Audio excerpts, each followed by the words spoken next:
You were great. I have to tell you, you were great. Okay, ladies and gentlemen, live from Van Nuys, California. And you saw the rest of the show earlier. You saw different people testifying. You saw some old crazy pastor get up there and bring up, God forbid, religion to the whole situation. And that's, by the way, one of the comments one of the commissioners said, well, we've got some religion here today. Yeah, I'm here to tell you we should have. Well, this beautiful young lady, I do not know her name, and I apologize for that, but she was one of the folks testifying before the Fish and Game Commission. So my typical interviews go this way. I ask you 3 questions. Number 1, who are you? Number 2, where are you from? And number 3, why are you in Van Nuys? Go ahead. My name is Randy Feilish, and I am the Southern California representative for Project Coyote.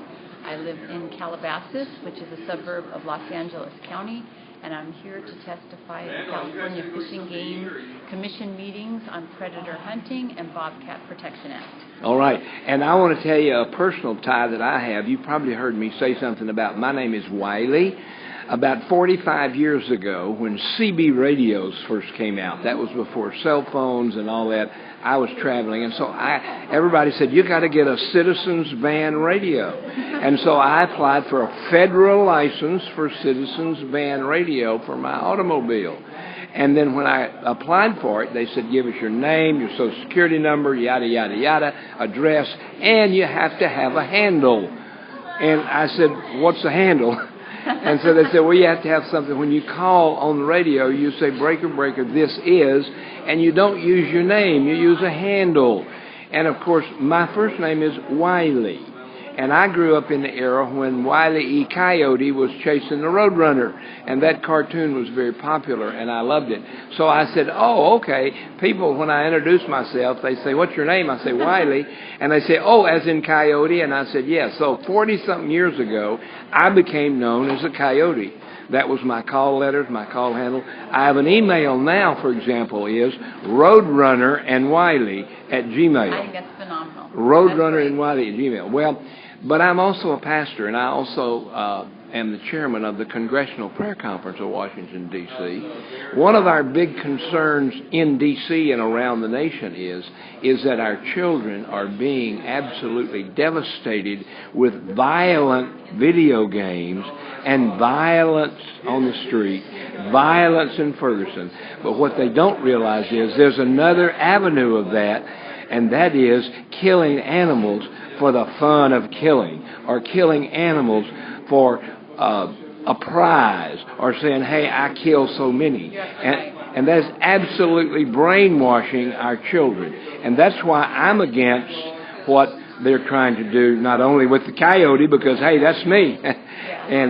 But where do you live?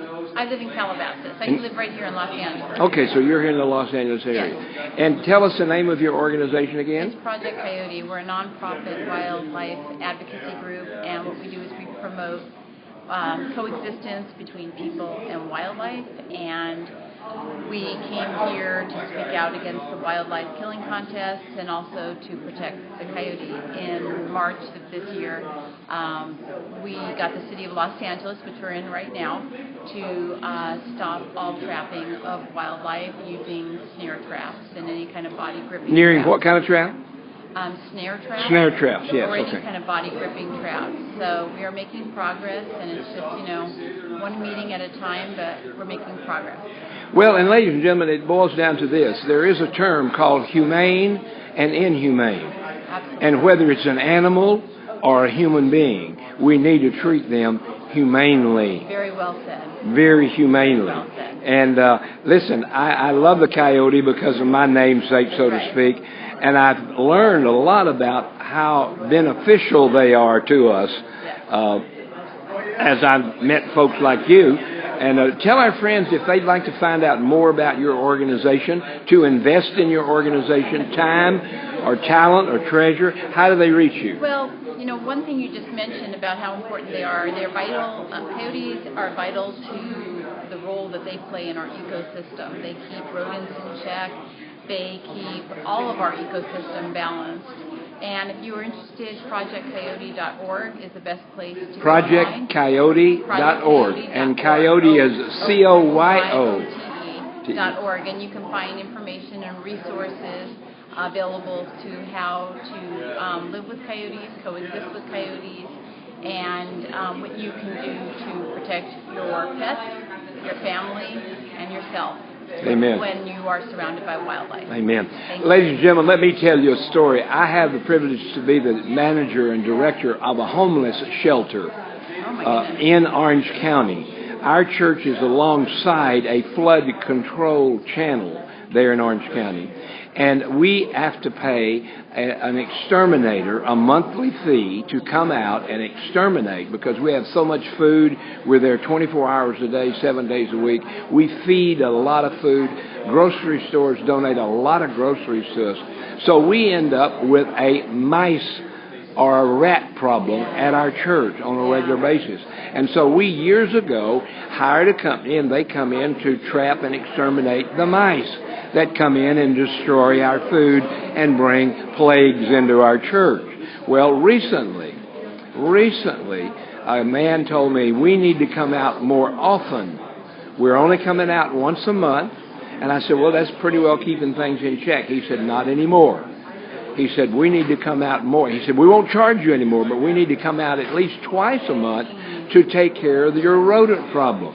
And he said, Pastor, the reason we're having to do that is the coyotes that used to be in the flood control channel, they've been trapped and they're not there any longer, so you got more mice.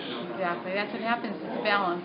And also you can get a cat. You can do, there's a lot of non-lethal ways. Oh, yeah. To deal with rat populations. They don't like peppermint oil. Yep. There's a bunch of stuff you can get actually at your hardware store that are natural mice and rat deterrents that'll keep you out of your house, or a cat, or a coyote, and or even putting an owl barn box on top of your roof, because then the owls will nest there, and that's what they feed on, is rats and mice. And you know what? This is sort of a funny part of the story, and it may be a little indiscreet, but I want to share it anyway. Okay. A number of times ago, we had a coyote that was coming to our trash can, dumping our trash can and getting the stuff out and making a mess. Well, one of my fellows that's a homeless guy would go and collect the cans, and he'd clean up after the coyote. And so he said, Pastor, that coyote is going to keep coming as long as you've got food in the garbage can. But he said, let me tell you how to prevent the coyote from turning over your garbage can. And he said, is it okay if I show you? And I said, sure, what? He proceeded then to urinate all around the trash can, and he said, now the coyote won't come back there. That's true. People have That's marking the territory. Human urine, also what's good is ammonia. Yeah. You can take capsules of ammonia or open bottles of ammonia and put it around your property. But human urine, I did hear that. And one of the fellows told me the reason is because human urine has a great deal of ammonia content in it. And so that's why ammonia works as well. So, ladies and gentlemen, don't put the word out that Pastor Drake's peeing on the trash can. I'm not. We use ammonia now. Well, thank you so much for the interview, and it was a pleasure meeting you. Well, thank you, and God bless you, and keep up the good work, and we'll keep working together. Okay, take care. Bye-bye.